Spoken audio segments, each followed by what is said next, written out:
తెలంగాణ ప్రజలకు నమస్కారం. తెలంగాణ విద్యాశాఖ మంత్రి అదేవిధంగా తెలంగాణ ముఖ్యమంత్రి గౌరవ రేవంత్ రెడ్డి గారి పాలనలో ఎస్సీ ఎస్టీ బిడ్డలకు ఓబీసీ బిడ్డలకు తీవ్రమైన అన్యాయం జరుగుతూ ఉన్నది. దీనికి చక్కటి ఉదాహరణే ఈ హైదరాబాద్ పబ్లిక్ స్కూల్ అడ్మిషన్ల విషయం. ప్రతి సంవత్సరం కూడా ప్రభుత్వం హైదరాబాద్ పబ్లిక్ స్కూల్లో దాదాపుగా 60 నుంచి 100 దాకా ఎస్సీ ఎస్టీ బిడ్డలను 1వ తరగతిలో జాయిన్ చేపిస్తుంది. దాని ఫీజు అంతా కూడా హైదరాబాద్ పబ్లిక్ స్కూల్ యాజమాన్యానికి తెలంగాణ ప్రభుత్వమే కడుతుంది. మరి ఎందుకో ఈ సంవత్సరం ప్రభుత్వం ఇప్పటికే అడ్మిషన్ నోటిఫికేషన్ ఇవ్వాల్సింది, కానీ 1వ తరగతికి ఇంతవరకు నోటిఫికేషన్ ఇవ్వలేదు.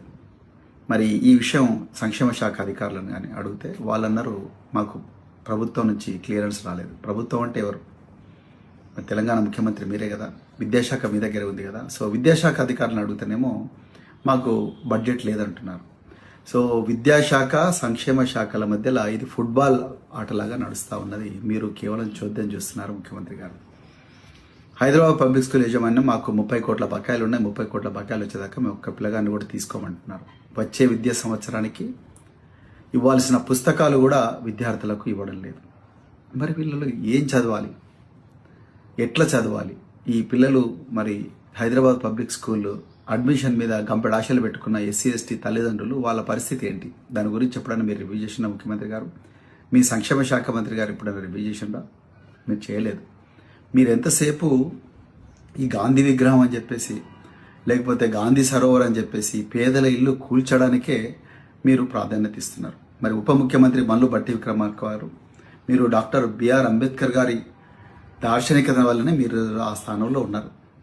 మరి మీరు అదేవిధంగా మీ ఖమ్మం జిల్లా మంత్రులు మీరు వెలుగుమట్లలో పేదలిల్లు గులగొట్టడానికే శ్రద్ధ ఇస్తున్నారు తప్ప ఈ హైదరాబాద్ పబ్లిక్ స్కూల్ వాళ్ళకి ఇవ్వాల్సిన బకాయిలు ఎందుకు ఇవ్వడం లేదు? ఆర్థిక శాఖ మీ దగ్గర ఉంది కదా, 30 కోట్లు ఇవ్వలేరా మల్లు భట్టి విక్రమార్క గారు? మీరు క్యాంప్ ఆఫీసు ఖమ్మంలో 4 కోట్లతో కట్టుకున్నారు. 30 కోట్ల రూపాయలు ఈ పేద ప్రజల కోసం ఇవ్వలేరా? ఇస్తే వాళ్ళందరూ వాళ్ళ పిల్లల్ని చదివించుకుంటారు కదా. అంటే మీరు దామోదర్ రాజ్ నరసింహ గారు లేకపోతే అద్దంకి దయాకర్ గారు ఇంకా మిగతా సీనియర్ నాయకుల పిల్లలేమో హైదరాబాద్ పబ్లిక్ స్కూల్లో చదవచ్చు. మీ పిల్లలు ఇంకా మీ మంత్రుల పిల్లలు, ముఖ్యమంత్రి పిల్లలు ఓక్ రిడ్జు, ఇంకా మెరిడియను, ఇంకా రకరకాల జూబ్లీహిల్స్ పబ్లిక్ స్కూల్, రకరకాల ఆధిపత్య వర్గాలు చదివే పబ్లిక్ స్కూల్స్లో వాళ్ళు చదువుకోవచ్చు.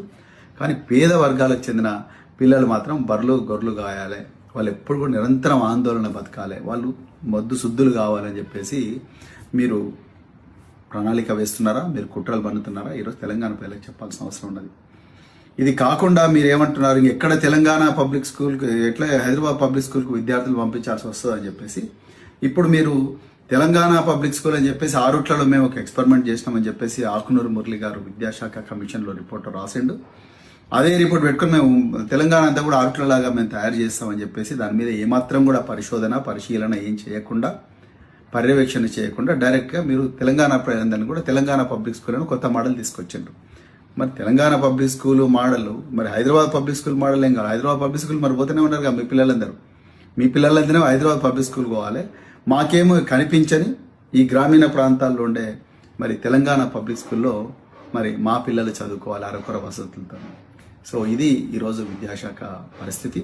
అందుకొరకే నేను బీఆర్ఎస్ పార్టీ తరఫున డిమాండ్ చేస్తున్నా, కేసీఆర్ గారి పాలనలో ఇట్లాంటి ప్రమాదం ఎప్పుడు జరగలేదు, ఇట్లాంటి ఆందోళన ఇప్పుడు రాలేదు తల్లిదండ్రులకు. కానీ ఈ రేవంత్ రెడ్డి గారు వచ్చిన తర్వాతనే ప్రతి వర్గం కూడా ఆందోళనకు గురవుతుంది.